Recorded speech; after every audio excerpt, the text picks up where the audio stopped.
அஸ்ஸலாமு அலைக்கும் friends, welcome to மா20 பசங்க. எப்போதும் போல ஒரு குட்டி கதை தான். இன்னைக்கு என்ன நம்ம குட்டி கதையில நம்ம சொல்ல போறோம்னு பார்த்துக்கிட்டிங்கன்னா, ஒரு கணவன் மனைவி குழந்தை இருக்கிற அந்த ஒரு வீடு.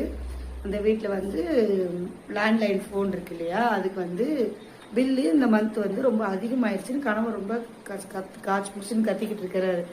எப்படி இவ்வளோ பில் வந்துச்சு, எப்படி இந்த லேண்ட்லைனுக்கு பில் இவ்வளோ வந்துருச்சு, நான் வந்து ஆஃபீஸுக்கு போயிடுறேன், அங்கேயே தான் நான் வந்து வேலை செய்கிற இடத்துலயே ஃபோன் இருக்கிறதுனால நான் அதை தான் உபயோகப்படுத்திக்கிறேன், என்னால் வந்து இந்த வீட்டுக்கு வராது, நீ தான் ஏதோ பண்ணியிருக்க, நீ தான் உன் ஃப்ரெண்ட்ஸ் அண்ட் ஃபேமிலிக்கெலாம் வந்து கால் பண்ணி பேசியிருக்க, அதனால தான் பில் அதிகமாக இருக்குன்னு சொல்லி மனைவியே திட்டிக்கிட்டு இருக்காரு.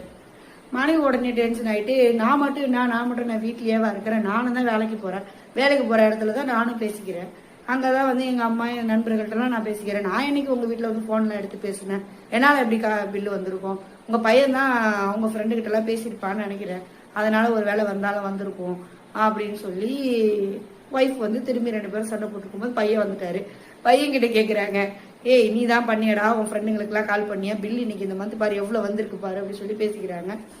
அப்போ வந்து பையன் சொல்கிறான், நான்லாம் இங்கெல்லாம் இது பண்ணலப்பா, நான் வேலைக்கு போகிற இடத்துல அங்கே வந்து இதெல்லாம் இருக்குது, நான் அங்கே தான் வந்து எனக்கு அந்த ஃபெசிலிட்டி இருக்குது, நான் அங்கே தான் வந்து ஃபோன் பேசிக்கிட்டு இருக்கிறேன், நானாக வந்து என்னாலலாம் கரண்ட் பில் வந்துச்சுன்னா சொல்லாதீங்கன்னு சொல்லி அவன் டென்ஷன் ஆகிட்டு, அப்புறம் 3 பேர் சேர்ந்து ஒரு விஷயம் அவன் சொல்கிறான், நம்ம வீட்டில் வேலை பார்க்குற அம்மா தான் இந்த ஃபோனையே சுற்றி வந்துக்கிட்டு இருந்தாங்க, கூப்பிடுங்க அவங்கள விசாரிப்போன்னு சொல்லிட்டு வேலை பார்க்குற அம்மாவை கூப்பிடுறாங்க.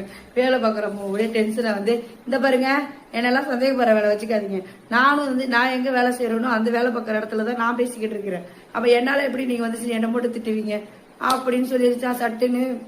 அவ்வளோதான், 3 பேரும் அதிர்ச்சியில் உறைஞ்சி போயிட்டாங்களாம்.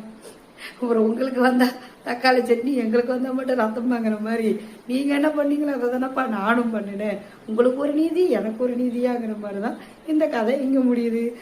இந்த கதையோட கருத்தை பத்தி கமெண்ட் பாக்ஸ்ல சொல்லுங்க நண்பர்களே. அஸ்ஸலாமு அலைக்கும். இருங்க இதுல இன்னொரு விஷயம் இருக்கு. என்னன்னாக்கா, நான் சொன்ன இந்த கதையை நல்லா உன்னிப்பா கவனிச்சு கரெக்டா கேட்டீங்களா? இந்த கதையில நான் ஒரு 3 இடத்துல தப்பு பண்ணிருக்கேன், 3 தப்பான விஷயங்கள் சொல்லியிருக்கேன். அது என்னன்னு கண்டுபிடிச்சு கமெண்ட் பாக்ஸ்ல சொல்லுங்க நண்பர்களே. அஸ்ஸலாமு அலைக்கும்.